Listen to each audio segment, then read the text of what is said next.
Yeah, your host Rob here on Snapbacks and Flat Caps, joined by Tristan, aka Trizzy. Yo. What happened to ASAP now? He's still in jail. But what happened? I don't know what happened. I heard about it, that some guys were following him about. Yeah, basically, what I saw of it, it's like the guy was not leaving them alone. Yeah. The bodyguard got into an argument with everything, and he's in jail. It's a bit baffling. In Sweden, right? Yeah. I have no idea why he's in jail for it. And then Future's bodyguard got sucker punched up. Yeah, he did. They don't get no ratings from me. What, the guys if you get sucker punched, yeah, it's kind of a dead thing. If you squared off, yeah, like. He's a big guy though. If not Future, obviously. Future's bodyguard. Future was out. He's just there. But he's paying him to like keep him safe, innit? Bro, if your protection is not protecting you.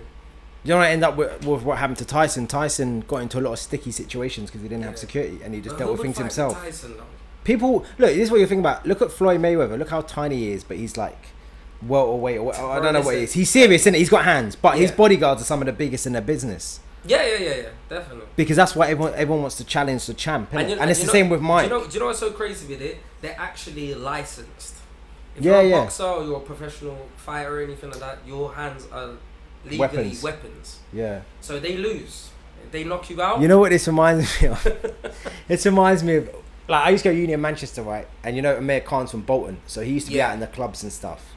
And my boy was talking to this girl, and like obviously sticking on her as he does, which is just awful, like awful. And some girl, like her friend, must come over and she's like, "Oh, Amir Khan's here," and she just cut and just left my boy mid conversation. Yeah. And my boy was like, he just went up to him. He's like, "Yo," he's like, "I could fuck you up, you know." I'm gonna show you my boy, yeah. I'm gonna show you my boy. I'm not gonna put him on smoke, but I'm gonna show you him. Yeah. And you've seen Amir Khan, innit? Yeah. And but he's tiny, you know. Yeah, but he's still a boxer, though, innit? We saw him in where's it, Tinseltown, and I remember my cousin made a. That's my boy. Look at his arms, bruv. Just look at his arms. Yeah, he would have embarrassed himself. Yeah, so I'm not gonna even. But he must have had too much. That's what I'm saying. People wanna challenge the champ. You know what I mean? That's why they need security. I'm not trying to challenge no champ, blood, because the way everybody can film you being knocked out on the floor. Yeah. That's bodyguard, not it. But would you rather get knocked out by some standard brer, or would you rather get knocked out by a celebrity? I just don't want to get knocked out. A celebrity's thing, or a celebrity. But bro, listen. If it's a celebrity, we're gonna make some money out of it. Yeah. You know what I'm saying? But other than that, bro, I don't know. I don't want no videos on me. It's already too many videos of me as it is, you know what I'm saying? So that I don't know. crazy. Well, you need a minute. You're famous, Don. You need the security. Like I said, Tyson didn't have it, but people still want to challenge Tyson, and Tyson's baddest man on the planet. Actually, want to fight Tyson because they want to. And this is the 90s as well when he was about. So he was a beast. You know? So there's no video cameras on, I think, or no phones. Well, there's probably video cameras, but not as it is now. So yeah, I mean, I'm not gonna ever like challenge Tyson. I don't see it coming up. If I'm honest, I don't really. Tyson right to this day. Yeah. Because he's an animal. Yeah. And he's well respected. I like Tyson. Yeah, Tyson's good. I'll be listening to his podcast, man. Yeah, his podcast. Yeah, I started listening to that. That's cool, man. Really he's a good one. Yeah, I don't know. But to be fair, a lot of people now aren't really ice cream van and that. Already had an ice cream. Mine's melting. That's gonna be done. That's gonna be ice cream juice. Yeah, I'm not challenging anyone to fight like that. And to be honest, no one's going to be challenging people anyway, because a lot of people nowadays don't want the smoke. Nah, because there's only camera phone footage. As soon as anybody's squaring off with somebody's got the phone like just like that. Like, yeah. I cannot even afford to lose right now, because I'll be turned into a viral situation. I remember at Carnival a few years ago, I must have been minding my business as I do, and I look across and there's a huge crowd. You know, like when it's after school and there's a fight, kind of crowd. All of them got their phones out. Listen, this guy. Right, so you know them dudes who are like freakishly big, who are like 6'4", 6'5", but they're solid. They're not solid like bodybuilder solid. They're solid like Anthony Joshua solid. Okay. My man's there, and two feds are trying to like get onto him. Yeah. And all my days, everyone was waiting for something to happen, bro. And I watched from far. Yeah. From far, because I don't want to be affiliated with that. And But it was mad. Like everyone in that front row of that crowd had their phones out watching it, and they were just waiting because I think they were trying to get the cuffs on him. And I think it was one. I'm not sure if it was 2 feds or 1 guy fed and 1 girl fed. Yeah. All I seen, they tried to put the cuffs on him, and my man was not having it. Bang! And of course, it's like a schoolyard mentality. Everyone's like, oh! Yeah. And that makes it worse. Oh that my makes the fight days! actually Oh worse. my! And he was scrapping, bruv. They had to bring another 3 threads to get on top of him, and still then my man was going it. So I understand from the Fed perspective. I understand because my man's huge, innit? Yeah. And they probably already got this mentality that the black man are super soldiers anyway. Yeah. But it's when, you know, they stop teenagers and they have like 3 cars full of people. Bro. Come on, my man. You seen teenagers now? Bruv, they're like that, fam. Look at Dig That and people like that. They're just skinny, bruv. They might be about it, but they're skinny. And like... The smaller they are, the more violent they are. Why? Just because they know it's not going to be a equal fight if we're, you know, muscle to muscle. So they're going to actually pull out something, put it in you, and then leave you there on the floor. All these youths need to calm down with that, boy. The youths are crazy these days. But I just think that anyway, but that was this, I just remember that. But I'll still go carnival, you know. That's not going to ruin my experience. When's the last time you went to carnival though? Maybe not this year that's gone, maybe the year before. Yeah.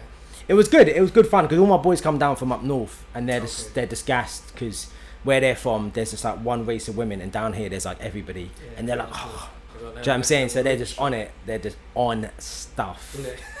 So it's all mad, but it's becoming so bait. I think when I went last year or the year before, super bait.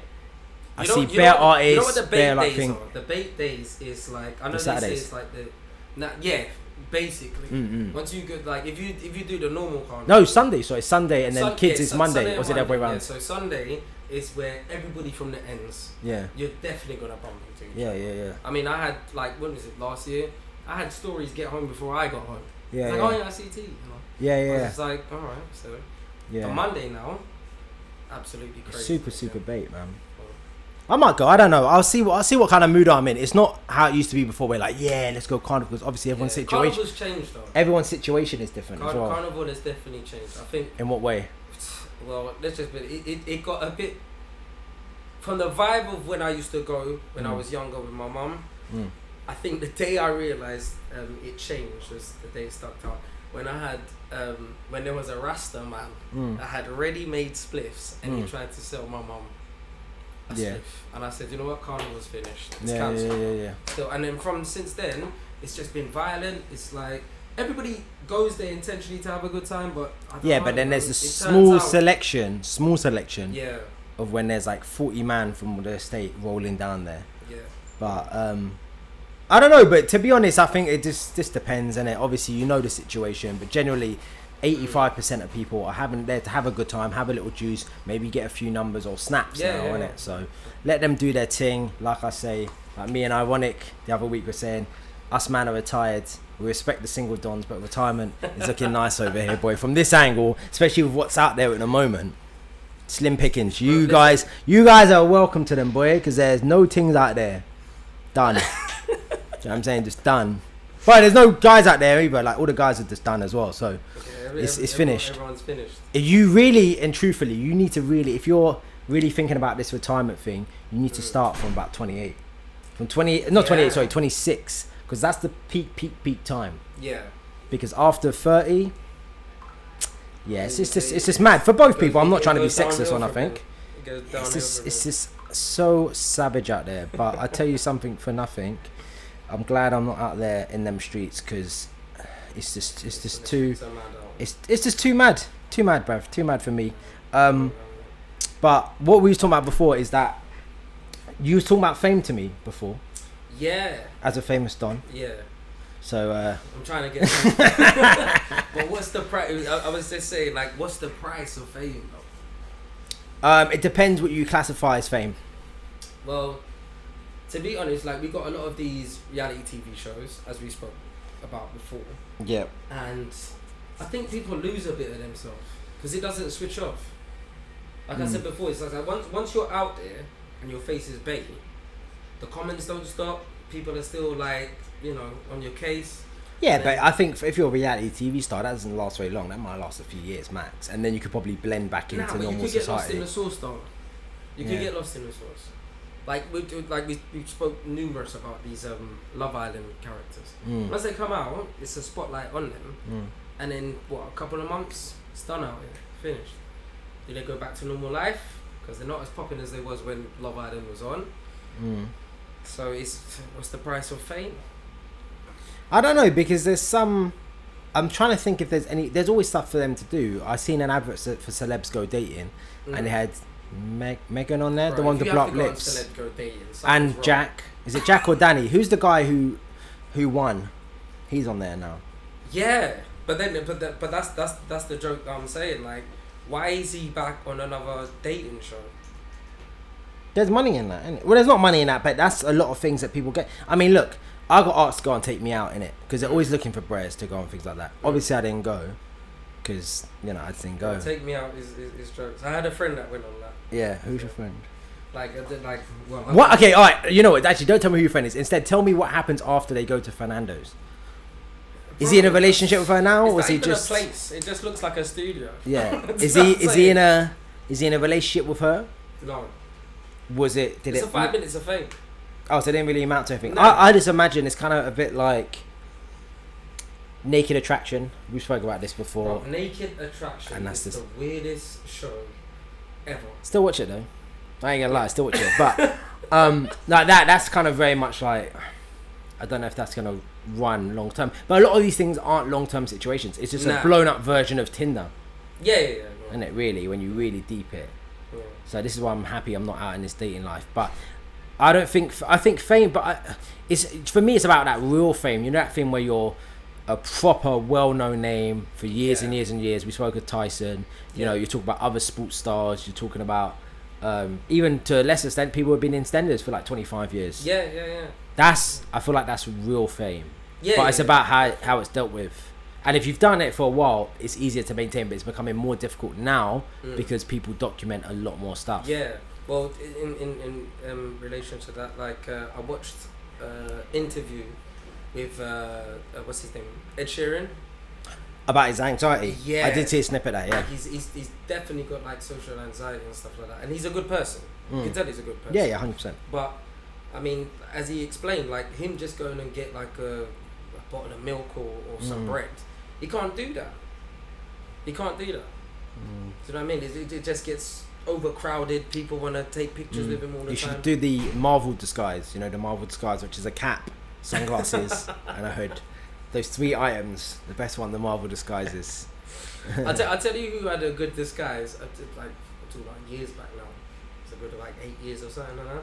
When Dave Chappelle, he just fell off the face of the planet. Yeah. And He went to Africa, right? Apparently, but you know where I saw him?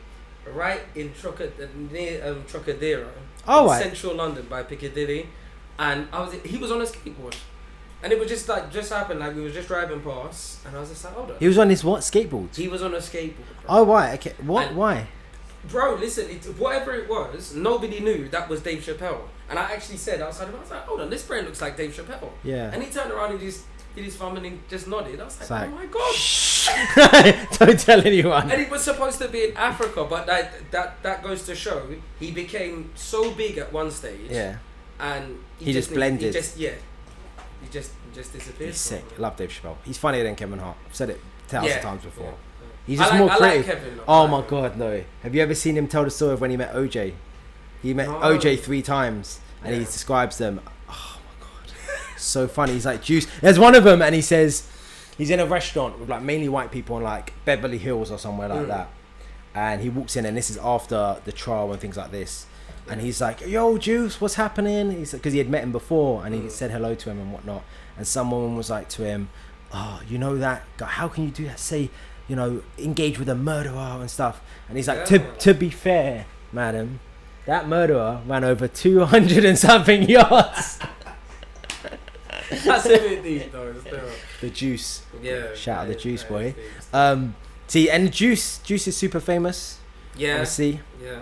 There's a lot of famous dons out there. But I think now, I think it's become more difficult. But I do think You could just literally just disappear to another country. God knows what it's like being famous in America. Jesus Christ, I do not pity them, man. Sounds like a swarm, but there's levels to it. Do you know Yeah, because there's Ed Sheeran level, because there's Ed Sheeran level. Ed Sheeran is like one of one.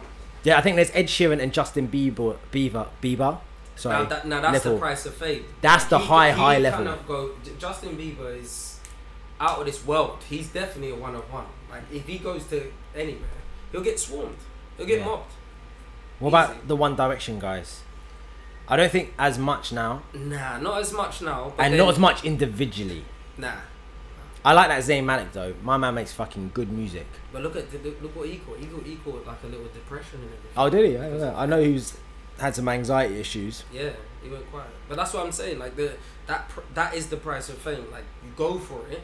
Yeah. They did the X Factor or Britain's Got Talent or whatever it was. They win it, and then after it's like, they're a victim to their own fame. Do you know what I mean? I think it helps if you got good people around you, but it's hard to get good people around you, especially when there's so many things. I was talking to someone before, and they were saying about how, why do they have all these people working for them? I go, because some of these things they can't do themselves. Yeah, of course. There's so many things you have to have people on the payroll. This person for this person for that, because if you put all that responsibility on one person as well, you're pretty much putting your whole life in their hands, which is dangerous.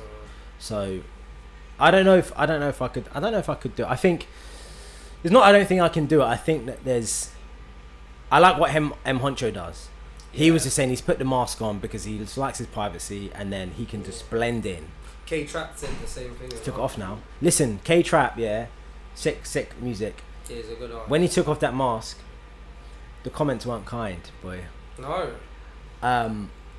One of them was like, I don't understand. Like, one of them was like, it doesn't like. They're like, I'm hearing K-Trap, but I'm not seeing K-Trap. That was one thing. But the funniest thing for me was that he looks like a cross between Yogi Bear and Rams. You see, this is the same thing that we was talking about with the comments. Bro, the comments are brutal. I thought that was hilarious, bro. Actually taking Yogi it out Bear. Of the day to just call him Yogi Bear. Yeah. Behind the screen, obviously. Keyboard warriors, man. Yeah, but I mean, Rams is a good example actually, because he's in a, I don't know what's going on with him now, but he definitely had some things. So, and that's the price of fame. And to be honest, it's even worse because he's young. Yeah. And the Barking song blew like beyond anyone's recognition. That song was actually bigger than him at the time. Yeah, and I think I don't know what happened. And then obviously everything wasn't really working. It was very up and down for him. But then that's where it goes back to should we bring back A&Rs? Because like our artist development kind of thing is normally like a 3 to 5 years program. Yeah. So if you got something that just goes viral straight away, as we said with Rams, can you handle it afterwards? Like you would know what to do afterwards if you've had that trading and that experience. But who do you trust? That's the next thing. Because if you got big tomorrow, who you gonna trust with handling your career? And let's say you're 19 years old. Well, Stormzy had the best idea: employ your friends. People that actually care for your. No, but like real friends, because there's people who employ their friends and they're just there for the ride. They're not really your guys like that, and that's the problem. I think it's a sticky situation. I think mental health plays a big part in that. Of course. Because you want to be able to not lose a piece of your mind doing this just for the sake of this, and it's the expectations are very high, especially if you do have. But to have genuine friends these days, going into that whole energies and stuff like that, I think is very important. If you can gauge what you have around you, because as you said, not everybody is there for your best interest. They're there for their own agenda. Yeah, for me personally. Because obviously you have a bit of experience now dealing with people, so you can kind of get a feel of certain people. But when you're a lot younger, let's say you're 10 years, 6 years, 8 years younger, it's harder for you to suss it out, especially with the whole my guy situation and to that as well. But for me, I speak to my friend, and my friend's he has a kind of thing where he's quite a giving person. He's like a nice person. But I feel he's too accepting of people too quickly. Yeah. And I say to him, not everyone's your guy. You can't just call everyone your. Sorry, somebody's at my door. You can't call. And then, do you have to wire them up? Because I'm trying to get one of them done. Say it again? Do you have to wire them up, or can you just stick them on? You just click it on and then you just connect it to your phone. It's Yeah. good though. I might have to do one for her place. I've got that doorbell for my granddad. Yeah. So, yeah. That's sick. What was I saying now? Yeah, so anyway, my friend Jet, but the thing is, I say to him, you can't just be so accepting of everyone. Nah. To me, you have to, I'm not saying they have to prove themselves over and over again, but just say less, listen more. Watch what they're doing, how they behave around you. People and stuff. will actually genuinely show you how they are through different situations. Oh yeah, 100%. You know what I'm saying? So like when you see somebody do something that's it's a bit crooked, that's normally their nature. Yeah, you know yeah. what I mean? Because when we all meet each other and everything like that, we all put our best on. Yeah. We don't want nobody to see what we really are behind closed doors. But eventually, over time, it will show. It will definitely show. And that, like I said, like you have to guard yourself with certain people out there. Yeah, I think if you're too accepting, you're welcoming damage. Yeah, but to me as well, I'm at the kind of stage now where if people aren't what I'm about, I'm done. Like, do you know what I mean? I think some people are a bit more diplomatic, and I can be really diplomatic about certain situations. But for me, I hold myself to a certain level of standards. Now, I'm not expecting everyone to behave the same way and have the same level of standards, but these are my standards, and if that fits in with me, then that's fine. But it's okay to be like that. Yeah. Because you say you spare your feelings, like your emotions and everything like that. And as I said, you have to protect your own interest, like energy itself. Do you know what I mean? Because I've noticed, like over the years, me being for certain people was draining and taxing on myself. Yeah, I know that one. Yeah. And I would take that energy back home and I'd argue with my loved ones. Yeah. You know what I'm saying? So we could get like, I don't know, if you judge it like on a battery kind of situation, like you could be full to capacity of negative energy. Yeah. Because you're trying to help people and stuff like that. And then when you go back, you know, you're hurting your own loved ones. And like even in the situation now, because I'm getting married, right? So we're doing the lists and stuff like that. And I'm all like, look, I don't like my man. I don't like this person. I don't like his missus or whatever. So I'm not paying for them to come and eat. Like, I'm keeping it real. I go, if you want, because I'm a bit more thing about it, because I have no issue with ringing someone up and saying to them, look, and them asking, oh, I'm coming to your wedding. Like, nah, bruv, we're not that close. Like, I'll keep it real. Do you know what I mean? I think that comes over time though. Still, like I think you have to live a bit of life for you to get to that part. Yeah. As you said, your friend, he's very accepting with certain things that go on. And if you've been hurt several times by yeah, people but I mean, you thought were genuine. Yeah.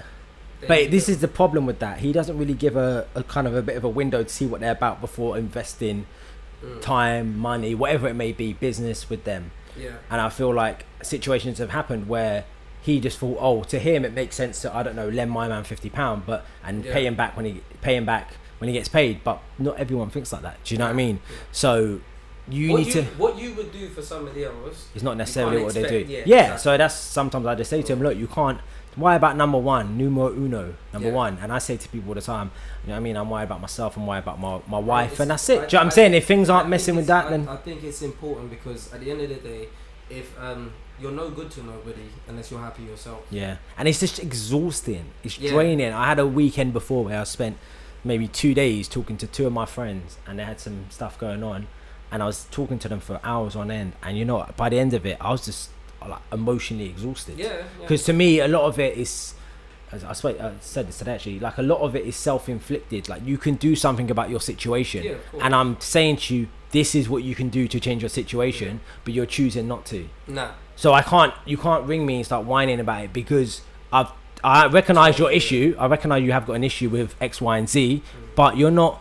I'm telling you, these are some things you can do, and it will really help. Yeah. Now, if you chose not to listen to me, I can accept that, but then don't complain to me about it. But you know what? That's the main thing. Sometimes I feel like when people are having their conversations, you could give the world of advice, but they're gonna do what they want to do anyway. Yeah, exactly. So you know what I mean? And then when it comes to it, they don't want to hear told you so. Yeah, no, but you know what the messed up thing about that is also they, in the same conversation, they're kind of looking for sympathy, and then when you're not giving them sympathy, they're like, oh, you know. Yeah. But I'm like, I've told you, innit? To me, how I think about things anyway, if there's certain things that I can do to reduce the problems, they're not really problems. Because they got solutions. Yeah, do you know what I'm saying? Real problem. Yeah, like me, I just like to keep things real simple. I don't want no issue. I had a conversation with someone else the other day, and I was saying like, look, to me, this is happening. That's all going thing. I don't want to mess up that that energy, that's Yeah. that zen, that seems to be flowing until it starts going wrong or until there's an issue. Then I'll say, okay, look, we need to take a look at this, Yeah. because otherwise, why are you stressing yourself out of something that's working? Yeah, it's true. You're trying to find problems, if anything. Yeah, of course. So I like Some to keep people the search for their circle small. problems. Some people search for their problems. Yeah, I just no. Me, I can. You know, I met someone a little while ago. It was a friend of a friend, and there was a vibe about him I didn't like, and I was just like, and he was like, oh yeah, it goes back to what I was talking about with the energies. Like, as soon as you come there, like let's just judge it like for the science heads. Like energy's never destroyed. You know what I'm saying? That's either be transformed or transferred. Kind of thing.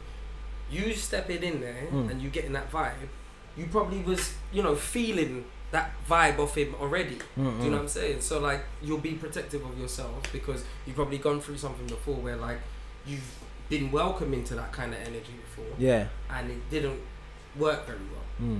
And I mean, like, even our relationship now, we haven't known each other that long, but like I said, we met, interacted, energies there, spoke about similar things, had the same sort of ideals about stuff, and that's it. And so it just naturally progresses. But I feel like I feel like some people, they kind of want to force a relationship with someone in some way. I've never understood people that try to force things. Like, you see, like if you've had, I was talking to one of my brethren the other day, and they had like a long relationship with their brethren, and they were telling me about like, it would be good to try and click back together and be how we was before. I was like, listen, that ended because it needed to end. And if you have to force it, it'll never be the same. Yeah, I hear that. You have to just let things naturally go on. Do you know what I mean? Because you'll only make yourself upset if something goes wrong again. And this is another thing, people shouldn't hold grudges. I feel like it takes more energy to hold a grudge. To me, it's everything's. I think initially, if you have an issue or that something breaks down, the first, I don't know, month, 6 months, depending or year, depending on what sort of person you are, it's going to be tough. It might be frustrated. You might be a little bit angry. You might be a bit upset. But after then, like things would happen in my past, and then I'd get annoyed about it and be resentful about the situation. But now, if you ask me, I'm like it happened, didn't it? But was you more upset that you felt that you allowed that situation, like you put yourself in it, like part of me did, like, I think with some of them. Like normally, when I think of situations, this is how I let go of grudges. I say to myself, like, if I didn't allow that to happen, I would have been this upset. I think that plays a big part in it because you're angry, but not just because of another person. You're angry because you shouldn't have let that run, essentially, right? You shouldn't have. Why did you let that run? And then you're angry at yourself and it's my fault. Like, I shouldn't have done that. I should have nipped this in the bud. I should have said this. I should have said that. So the frustration is not really the other person. It's just pushed onto the other person because they were involved and they may have played a small part in it. But ultimately, like you say, it's you. It's you. So you have to really just keep this. I think it's best now to just keep circles small. And I'm telling you, this wedding list is getting cut. Family, friends, it's just getting cut.